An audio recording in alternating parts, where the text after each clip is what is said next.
अस्सलाम वालेकुम dear students. आज जो हमारा लेक्चर है वो लिमिटेशन ऑफ आर्हीनियस कंसेप्ट के बारे में है।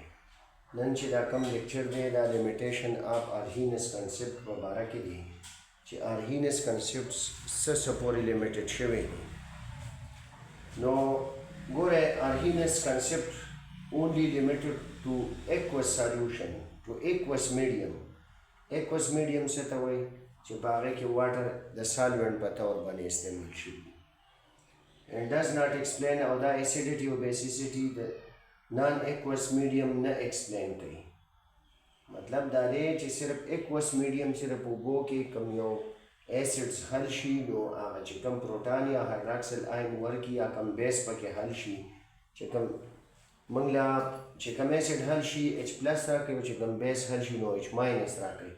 دې ته ایکوس میډیم وایي او د نان ایکوس میډیم لپاره دا نه دی آرهینس کنسپټ. آرهینس کنسپټ کې ایسیډ چې دي دا لیمیټډ دي هایدروجن آینه پورې او بیسز چې دي صرف هایدراکسل آینه پورې لیمیټډ دي. او آرهینس کنسپټ چې دی دا ایسیډیک نیچر نه ایکسپلین کوي د کاربن ډای اکساید او ایسیډیک نیچر د کاربن ډای اکساید نه ایکسپلین کوي او بیسیک نیچر د امونیا نه ایکسپلین کوي چې امونیا څنګه بیس دی او CO2 څنګه ایسیډ دی نو دا نشي ایکسپلین کولی آرهینس کنسپټ.